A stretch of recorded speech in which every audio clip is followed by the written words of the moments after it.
What's up, YouTube? This is Marco Polo. 76% of American households are living paycheck to paycheck. Every single week, barely getting by. The paycheck drops, and it literally drops out. The money is dispersed, and there is nothing left until next week.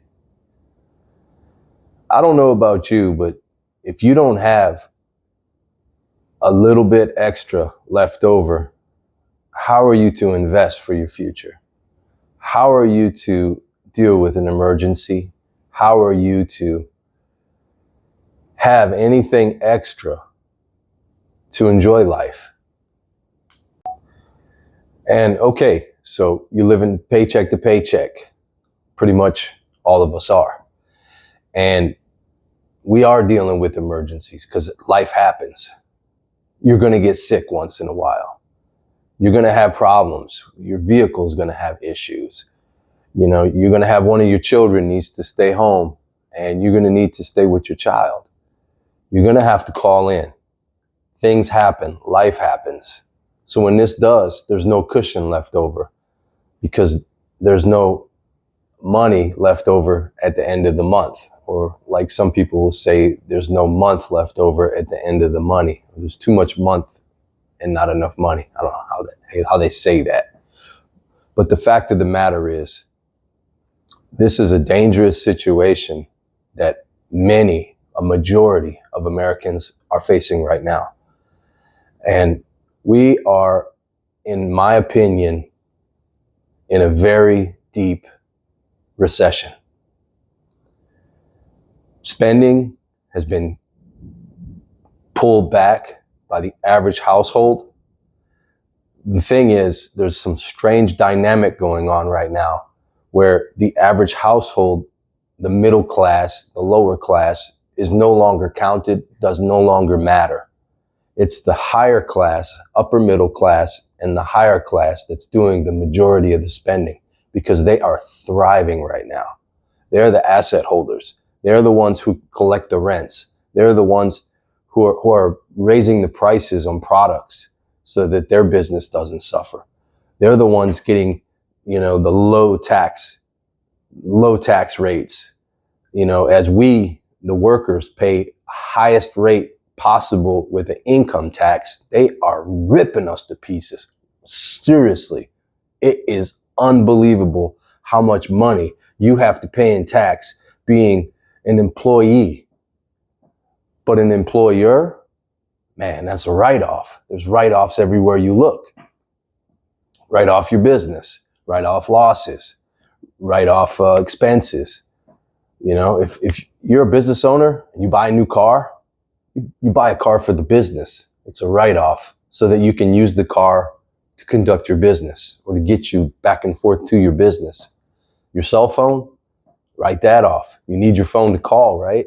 You call your business to make calls, to receive calls, emergencies within your business, all write off. And there's so many ways, and those are simple things, but there's so many ways that they can beat down their tax rate that they can literally pay no tax. And that's the way the system is right now. And they're just exploiting the hell out of it. The rest of us, we don't stand a chance. Because pay your fair share. They're all over us, man. They're against us. That's why I say reject the system. First, you reject it in the mind. You don't accept it anymore. You do what you have to do to survive.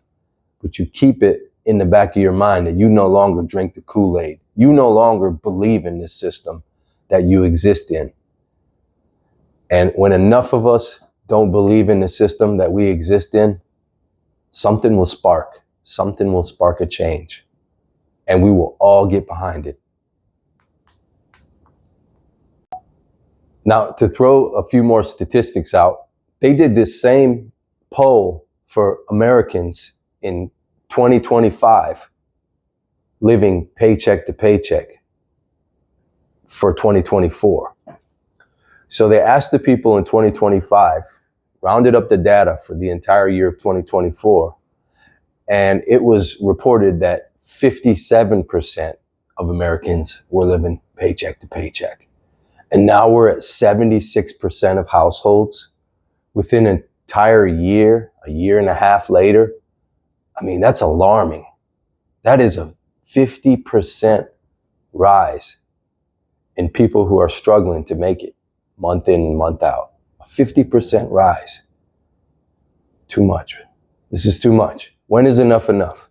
Like they're saying, we can't vote our way out of this. And then you say, okay, we can cut back here.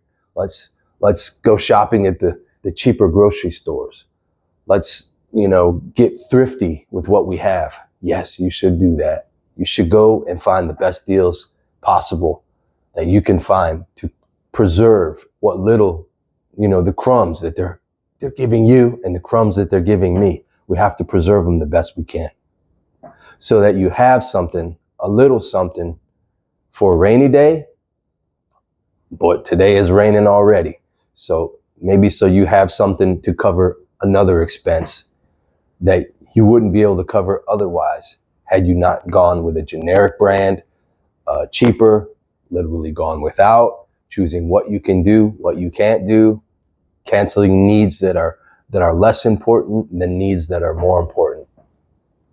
These decisions that Americans are facing every single day are heartbreaking. And many people are forced into, servitude, slavery, stuck in jobs that they're not entirely happy with. I mean, who's really happy with their job nowadays? Because employers understand that the situation out here is dire, it's tough. So they do have the upper hand on the employees. It's not like, the old days where you could just walk out of one place and walk into another. In certain fields it is, but it's very rare. It's very rare. So they know they got you by the cojones. So a lot of them will take advantage. That's not a good, a good atmosphere when they're just overloading you with more work than you did, last year and the year before. It just keeps growing and growing and growing. They're saying, well, if you can handle this, you can handle that. Oh, we're going to let go of Peter because we don't want to pay Paul. And we're just going to load you up with a little bit more. Here's Peter's work. Oh, we're not going to pay Paul. We're going to cut your pay a little bit too. Or we don't cut your pay and we allow you to make the same wage that you made last year. And then the next year, the same wage. And then the next year, the same wage. Before you know it, multiple years, a decade can go by and you haven't had a raise. Nothing. Guess what? That's a pay cut because everything around you is raising up. Everybody around you is getting a raise. All the businesses, all the products that you buy, all the services you need are getting raises. You're not getting a raise. You're giving them a raise. Your cost of living is getting higher day in and day out. But paycheck to paycheck, 76% reporting of households, expect that number to climb. Expect it to get a lot higher. Man, it's already in the nosebleed section. Expect it to get higher.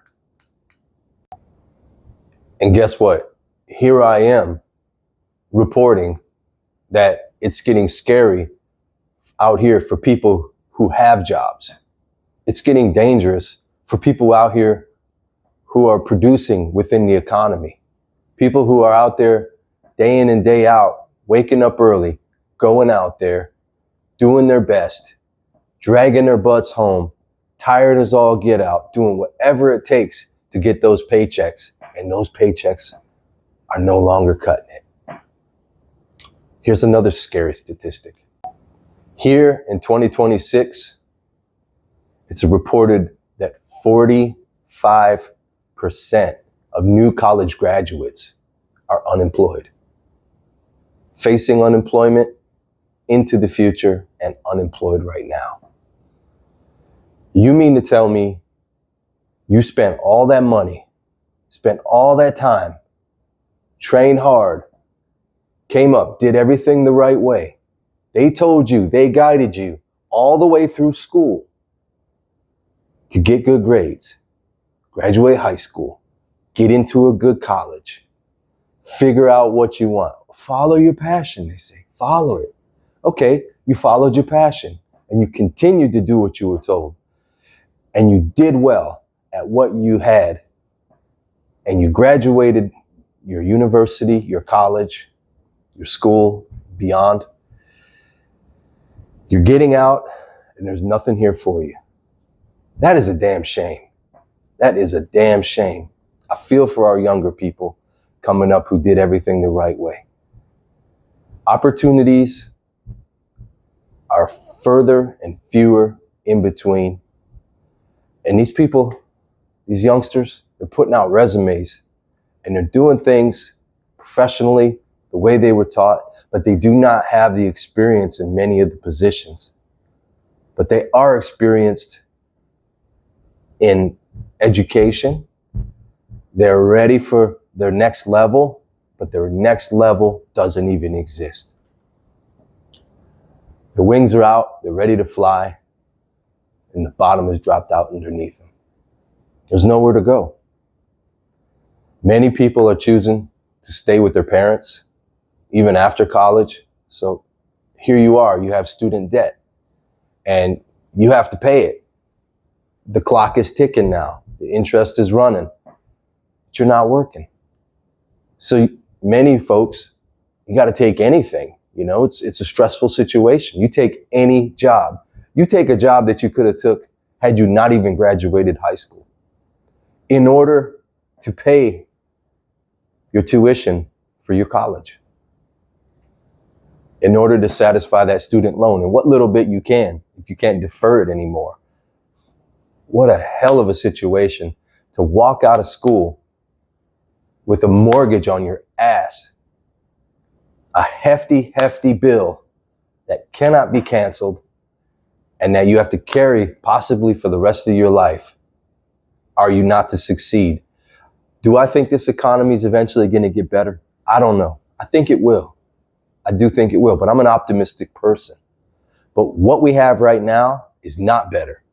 And we have to deal with what's here and what's now. This is Marco Polo. If anything resonates with you, please leave a comment. Let people know your situation. What's going on? We need to have these discussions. This is no joke. America is in a state of disaster at home, on the home front, in our economy. People are suffering, people are hurting, people are homeless, people are hungry. It's too much. It's too much.